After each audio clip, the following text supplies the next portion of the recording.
To प्राचार्य विजय कुमार चौधरी जी, और जो मुझे अक्सर फ़ोन फान करते रहते हैं सुबोध कुमार मिश्र जी, मेरे विद्यार्थी हैं और संभवतः विद्यार्थी होने के कारण ही वो मुझे आहूत करते रहते हैं, बुलाते रहते हैं मुझे। और अक्सर आप लोग मुझे देखते होंगे इस महाविद्यालय में, चाहे एनएसएस का शिविर हो या अन्य कोई कार्यक्रम, मेरी उपस्थिति रहती है। शेष जो सत्यप्रकाश जी ने कहा वो आत्मीयता के कारण कहा, और आत्मीयता और क्रोध में जो कही गई बातें होती हैं उसका निरस्त करने योग्य होती हैं। वैसे भी आज समाज में इतनी प्रशंसा, हाइपरबोल एक्जेजरेटेड प्रशंसा की जा रही है, यह प्रशंसा बहुत अच्छी है।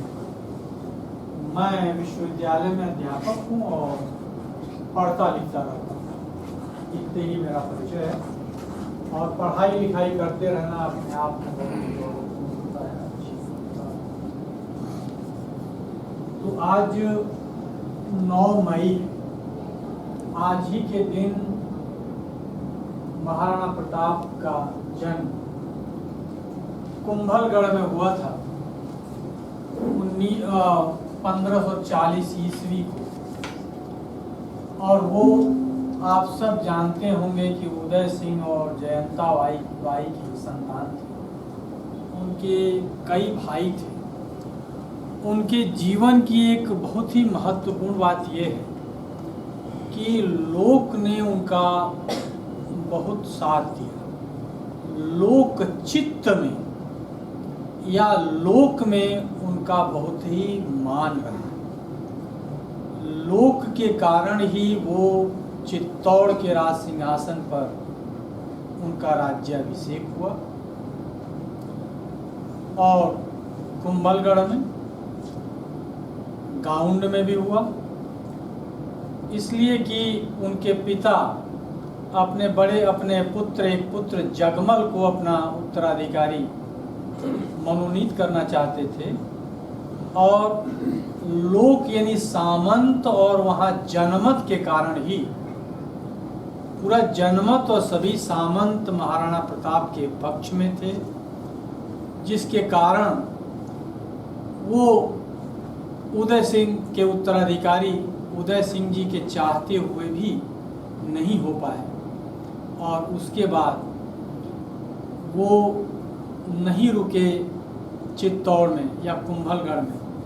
वो अकबर, मुगल सम्राट अकबर की सेवाओं, अकबर को सेवाएं देने अपने वहाँ चले गए, और उन्होंने अकबर का मुगल दरबार स्वीकार कर लिया।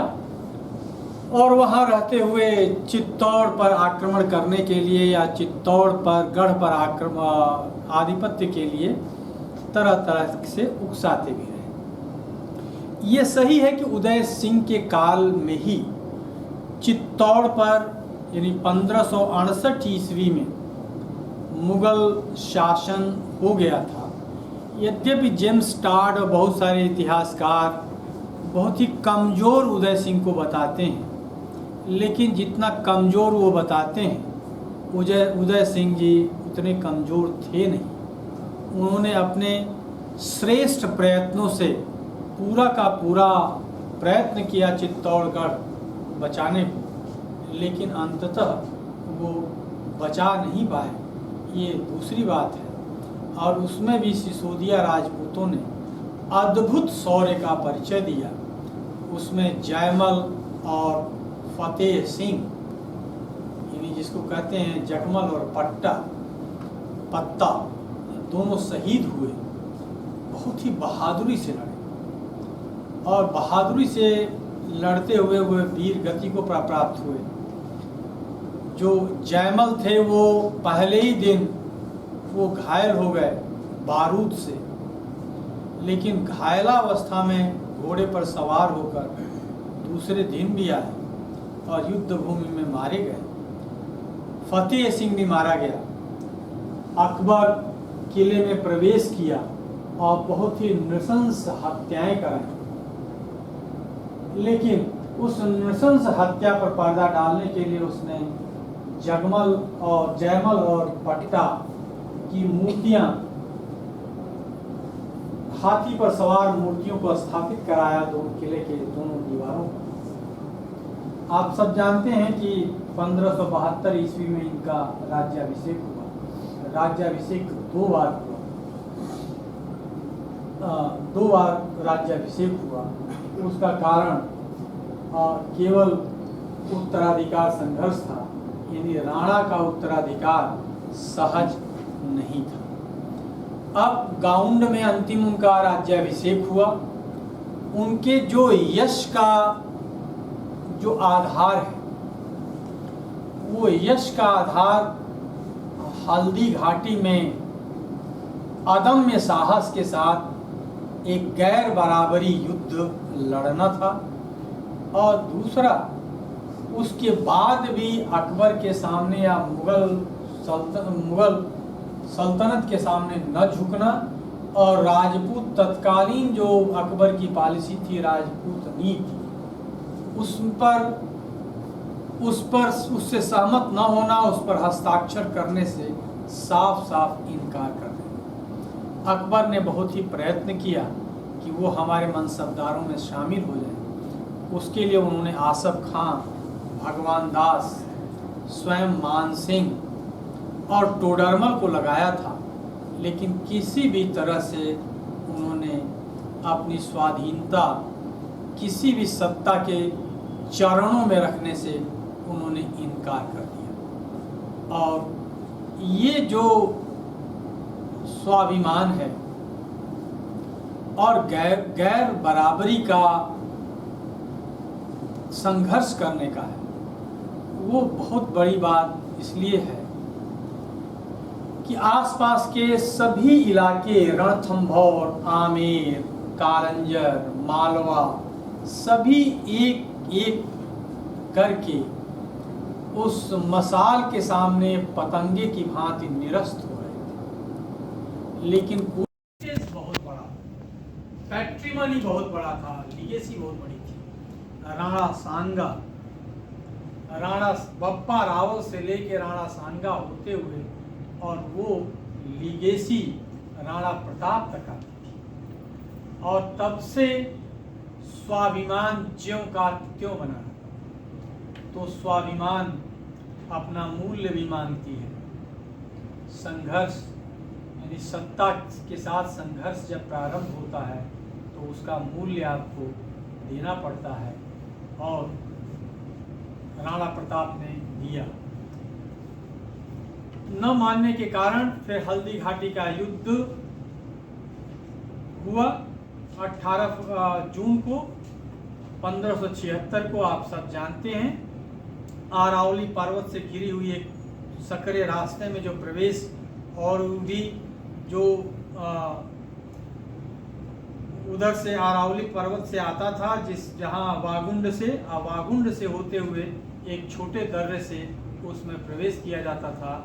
पहले से ही राणा प्रताप ने अपने कछवाहा राजपूतों, जिसमें जगन्नाथ कछवाहा थे, भरत सिंह कछवाहा थे, स्वयं मान सिंह थे, आसफ खां थे, ऐसे नेतृत्वकर्ता थे कुशल, उनके साथ पहले से ही 10,000 सेना के साथ वहां डटा हुआ था, और कुल 4,000 सेनाओं के साथ महाराणा प्रताप इनके साथ भी पूरी की पूरी उस समय की के वीर राजपूत वीर थे वो शामिल थे, जिसमें स्वयं जयमल का पुत्र शामिल था, बीदा का झालामान सिंह शामिल था, और संभाजी शामिल थे। उसमें भीम सिंह डोडिया शामिल था। ये सभी अकबर की तरफ से, हाकिम खां सूट थे, और स्वयं महाराणा प्रताप थे। लेकिन महाराणा प्रताप की सेना एक छोटी थी। दूसरी बात, कोतल सेना का अभाव। कोतल यानी बैकिंग का जो रिजर्व फोर्स था, रिजर्व फोर्स का अभाव था। बहुत ही जोरदार नेक टू नेक फाइट किए राणा, लेकिन अंततः वो घेर लिए गए। और घेर लिए गए तो वो कितने बड़े लोग के वो हीरो थे कि अपनी जान बचाने के लिए, उनकी जान बचाने के लिए उनको चारों तरफ से राजपूतों ने घेर लिया। जगन्नाथ कछवाहा ने सबसे पहले जो राम शाह थे, जो उनको बचाने के लिए आगे आगे चल रहे थे, उनको मौत के घाट उतार दिया। उसके बाद जो ये बीदा के शासक थे, उन्होंने उनका मुकुट अपने ऊपर ले लिया और फिर उसके बाद उनको हल्दी घाटी से एस्केप कराने में उनकी मदद की। मुगल सैनिक इतना थक गए थे कि उनका पीछा, राणा का पीछा करने की उनके पास शक्ति नहीं थी, उनका पीछा करने की। 2-4 सैनिक, मुगल सैनिक बढ़े। मुगल सैनिकों में भी कछवाहा राजपूत थे, सैयद थे और तुर्क थे। ये सब बहुत ही लड़ाका थे, उज्बेक थे। ये सब वो मुगल सेनाओं के साथ थे, लेकिन अंत में सैनिक उनके साथ शक्ति सिंह गया और जो भी मुगल सैनिक उनका पीछा कर रहे थे, उनका सिर काट लिया। और अंततः शक्ति सिंह जबकि ईर्ष्या करता था, उसने अंततः उनके बहादुरी के कारण उसका विचार परिवर्तित हो गया और उसने अंततः उनको एस्केप करने में मदद की। और अंत में आरावली के भीलों ने, आरावली पर्वत ने उन्हें अपने बेटे की तरह, क्योंकि वहाँ भीलों में कीका के रूप में, यानी कीका भील बेटे को कहा जाता था, बेटे के रूप में वहाँ विख्यात थे। और भीलों ने अद्भुत, पुंजा के राजपूतों ने, भीलों ने अद्भुत शौर्य का प्रदर्शन किया। जब तक अगला सूर्य सुबह उग नहीं गया, तब तक मुगल सेना में बेचैनी थी कि आरावली के पहाड़ियों से कहाँ से कब गुरिल्ला वार हो जाएगा। वो अपनी सफलता का आकलन नहीं कर पा रहे थे कि वाकई हम सफल हो गए, यानी ये युद्ध, ये इस पर हम विजय प्राप्त कर लिए अथवा नहीं। कभी कभी ऐसा होता है बच्चों कि इतिहास में अक्सर होता है कि हार जीत से अधिक आकर्षक होती है। यद्यपि इस युद्ध में हल्दी घाटी में अकबर विजयी रहा और उसने डूंगरपुर, कुंभलगढ़, वागुंड अधिकांश क्षेत्रों पर आधिपत्य स्थापित कर लिया, लेकिन फिर मैं कह रहा हूँ, लोक राणा के साथ मुगल छावनियों में जाने वाली सारी की सारी रसदें रोक दी। मुगलों की घुड़कियाँ, धमकियाँ और उनका अत्याचार काम नहीं आया और उन्हें रसद की कमी होने लगी और धीरे धीरे भूख बढ़ने लगी मुगल सैनिकों में और वो अपनी छावनियाँ छोड़ने लगे और राणा अपनी भीलों की सहायता से धीरे धीरे सैनिक छावनियों के ऊपर आधिपत्य स्थापित करते हुए जहाँ जहाँ मुगलों की सेनाएं आक्रमण करने आती थी, खड़ी खड़ी फसलों को भील जला देते थे। लोग अपनी स्वयं की फसलों को जला देते थे मुगल सेना को रोकने के लिए। ये बहुत बड़ी बात है, यानी लोक ने साथ दी। ये जो फसलें मुगल नहीं जला रहे, ये लोग मुगल सैनिकों को रोकने के लिए और राणा को मदद करने के लिए अपनी खड़ी खड़ी फसलों को जला दे रहे थे। यहाँ भी लोक मन ने, लोक चित्त ने राणा का साथ दिया और अंततः 1582 ईस्वी में दिवेर के युद्ध में अधिकांश चित्तौड़ और संभवतः कुंभलगढ़ को छोड़ के सभी अपने किलों पर राणा ने आधिपत्य स्थापित किया, छावंद को अपनी नई राजधानी बनाई। तो और ऐसा नहीं है कि अकबर ने प्रयत्न नहीं किया। कुछ इतिहासकार लिखते हैं कि महाराणा प्रताप की बहादुरी के कारण अकबर ने पुनः राणा के ऊपर आक्रमण करने की नीति को त्याग दिया।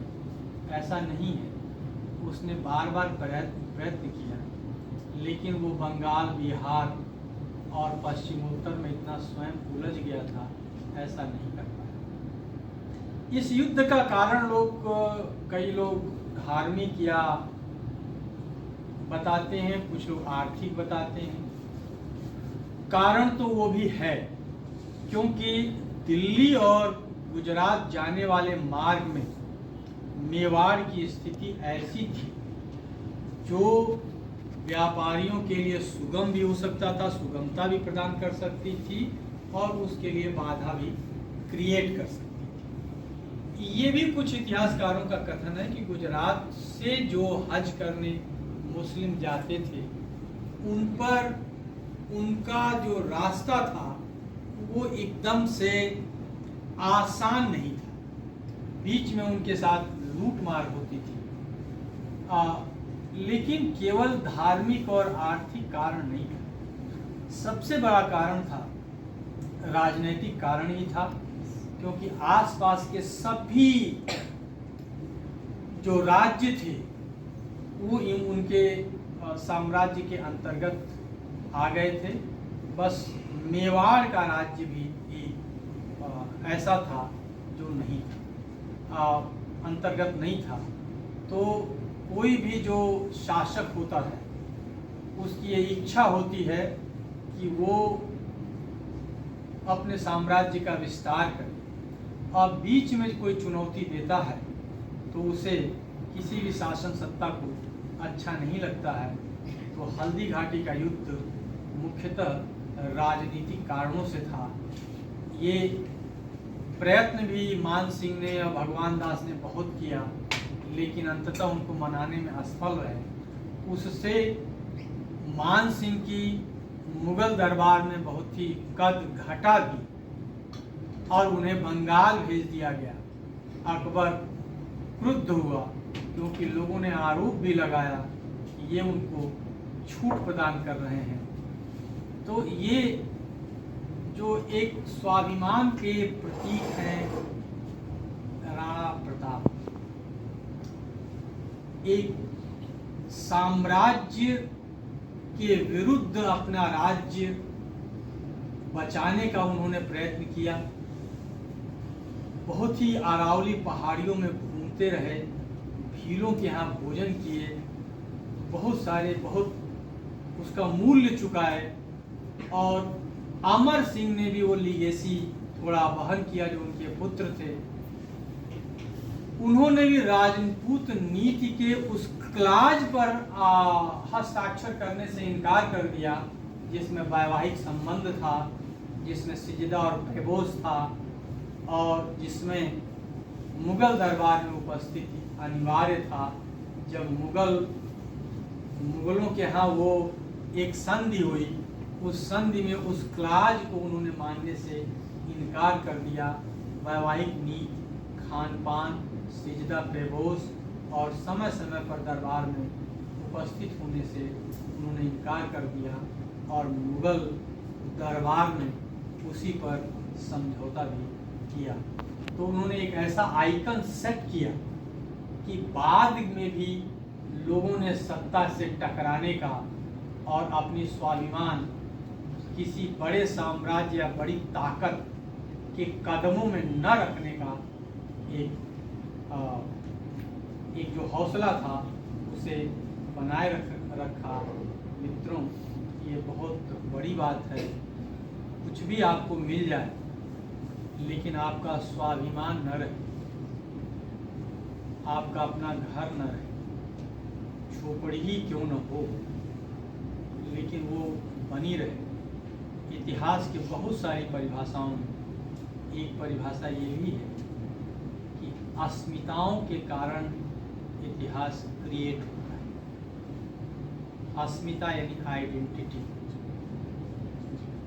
तो आइडेंटिटी की चिंता न रहती तो ये इतिहास क्रिएट नहीं होता। राणा भी और लोगों के तरह ही हो जाते, थोड़ा सुख मिलता, लेकिन अंततः इतिहास और लोक निरस्त कर देता। लोकचित्त बहुत बड़ी बात होती है। आज भी लोक में राणा प्रताप का ही मान है, उनके घोड़े चेतक का मान है। भगवान दास और मान सिंह का कोई मान नहीं। आज भी गर्व किसी को होता है तो राणा प्रताप के नाम पर ही होता है। सुभद्रा कुमारी चौहान जब झांसी की रानी पर खंडकाव्य लिखने के जा रही थी तो उन्होंने झांसी का दौरा किया, और झांसी का दौरा किया तो उन्होंने एक जो भुट्टा भूज रही थी वो बुढ़िया से पूछा, झांसी की रानी के बाद कहा कि भुट्टा भूजो माई, और झांसी की रानी के बारे में क्या जानते? उसने कहा कि वो कैसे वो मरी।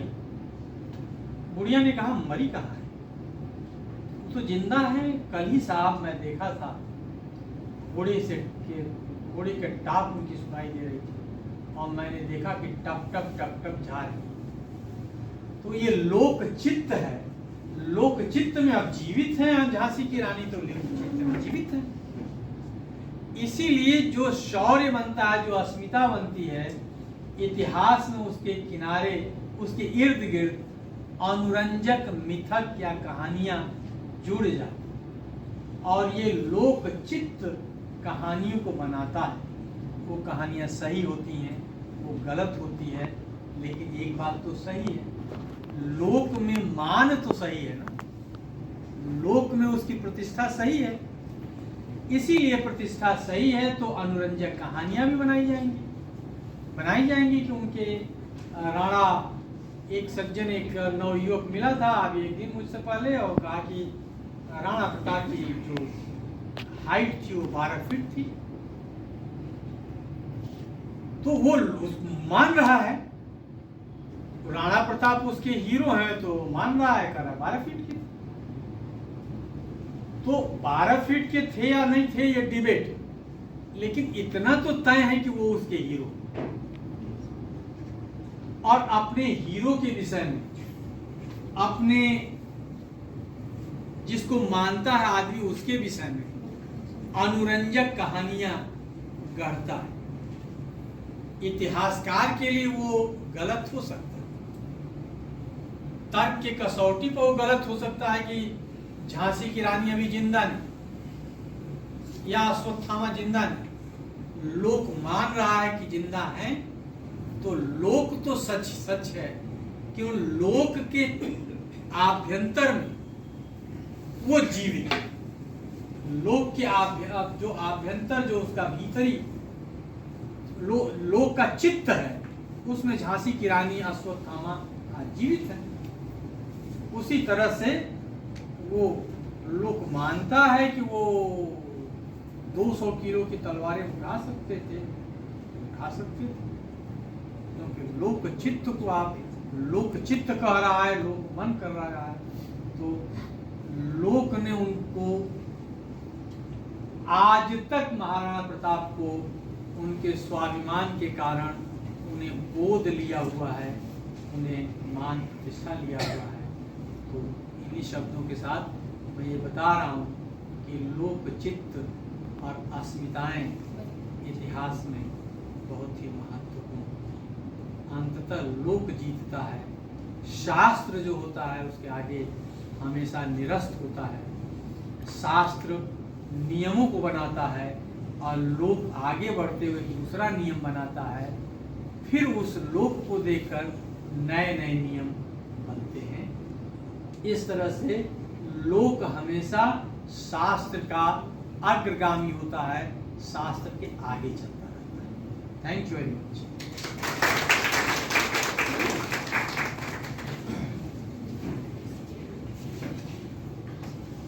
धन्यवाद सर।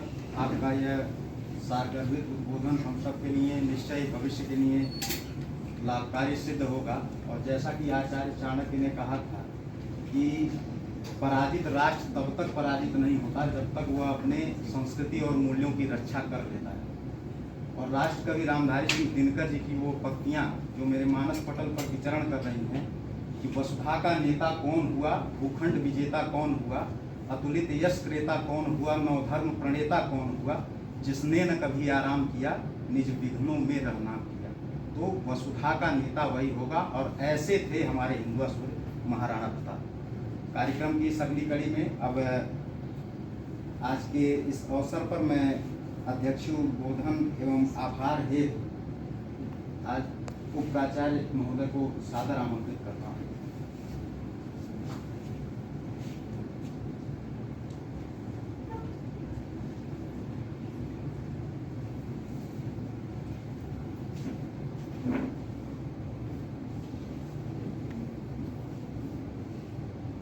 महाराणा प्रताप की जयंती के अवसर पर मैं महाविद्यालय विभाग की तरफ से उनके चरणों में श्रद्धा सुमन अर्पित करते हुए इस कार्यक्रम के सूत्रधार जिनको अभी आप लोगों ने बहुत तन्मयता के साथ सुना, मैं नमन करता हूँ, महाविद्यालय परिवार की तरफ से वंदन करता हूँ और साथ ही साथ क्या रेखांकित करना चाहता हूँ कि महाविद्यालय के विकास में आपकी सदैव समाज की भूमिका रही है। हम लोगों के सदैव आप मार्गदर्शक रहे हैं और रहेंगे। हम लोगों को जब भी ज़रूरत पड़ती है मार्गदर्शन की, हम लोग आपसे प्रेरणा प्राप्त करते रहते हैं। अभी आपने विस्तार से महाराणा प्रताप जी के जीवन पर अपनी बात रखी। आप सभी लोगों ने बड़े धैर्य से सुना। आपने 2-3 चीज़ों को बहुत अच्छी तरीके से लोकमत और स्वाभिमान बहुत अच्छी तरीके से आप लोगों को समझाने का प्रयास किया है कि स्वाभिमान और लोकमत में क्या संबंध हो सकता है। आपका स्वाभिमान क्या कर सकता है। महाराणा प्रताप जी का स्वाभिमान उच्च कोटि का रहा होगा कि आज भी लोकमत नमन करता है, उनको अपना जो है मार्गदर्शन मानता है, प्रेरणा स्रोत मानता है और भारतीय इतिहास में भारतीय अस्मिता के रक्षक के रूप में जानता और पहचानता है। स्वाभिमान ऐसा होना चाहिए जो लोकमत पर राज्य कर सके, जिसका लोकमत पर आने वाले समयों में भी कंट्रोल हो, चुंबकत्व हो, खिंचाव हो, लगाव हो, ऐसा आपका स्वाभिमान और व्यक्तित्व होना चाहिए। यह हम लोगों को अपने जीवन में प्रेरणा स्वरूप लेना चाहिए और हम लोगों को कुछ तो आगे बढ़कर सोचना चाहिए। आपने बहुत उसमें रखा है आपके सामने धैर्य और साहस। कभी कभी होता क्या है कि हम कोई काम करते रहते हैं और बहुत जल्दी हताश और निराश हो जाते हैं।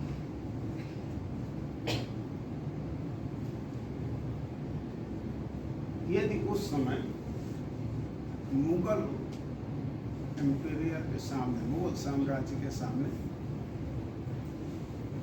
कैसे जाएंगे, कैसे सामना करेंगे, कैसे लड़ाई करेंगे, उनसे ये सारी चीज़ें यदि इस पर विचार किया गया होता महाराणा प्रताप जी के द्वारा तो शायद वो भी कहीं कोने में रहे होते। लेकिन अदम्य साहस का उन्होंने परिचय दिया और उन्होंने सोचा क्या फर्क पड़ता है, जीने से अच्छा मरना भला है, लेकिन कुछ कर ऐसे जीने से क्या फायदा है कि हम पूरे जीवन भर आपके सामने सर झुकाते रहें और आप लोग हमको भगोड़ा और जो है निकम्मा कहते रहे। होता ही नहीं। यदि वो भी ऐसे सर ने बताया कि बहुत सारे लोगों का नाम तिरोहित हो गया, कोई नहीं जानता, उनके बीच में महाराणा प्रताप जी जाने जाते थे। क्यों? इसी अदम्य साहस के कारण कि उतनी विशाल और उस समय नई तकनीक से युक्त सेना का उन्होंने सामना किया और डट के सामना किया। उनको कोई चिंता नहीं था और इसलिए सभी लोगों ने साथ दिया। इसीलिए साथ दिया कि वो ऐसा कर रहे थे और अंततोगत्वा उन्होंने भारत के सामने एक ऐसा उसी साहस और धैर्य से एक ऐसा खाका खींचा कि हम सभी नतमस्तक हैं। भारतीय इतिहास जब तक रहेगा, जब तक भारत रहेगा इस धरती पर, तब तक मेरे समझ से भारतीय जन मन और लोकमत द्वारा महाराणा प्रताप जी अपनी छवि बनाए रखेंगे और हिंदुओं के सूर्य के रूप में जाने और पहचाने जाएंगे। आज हम सभी के बीच में विश्वविद्यालय के प्राचीन इतिहास, पुरातत्व और संस्कृत विज्ञान विभाग के आचार्य मौजूद हैं।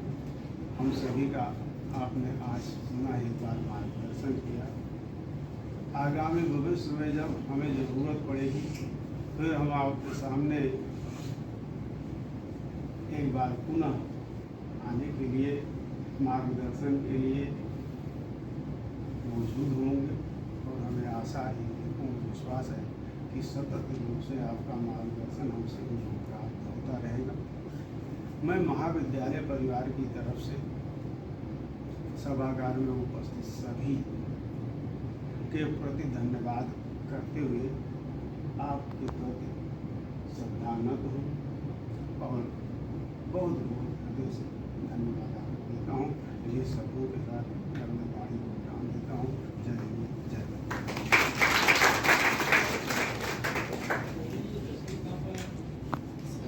सुबोध जी कहीं से सावधान। वंदे मातरम, वंदे मातरम, सुजलाम सुफलाम मलयज शीतलाम सस्य श्यामलाम मातरम, वंदे मातरम, वंदे मातरम, सूरजोत्स्ना पुलकितयामिनीं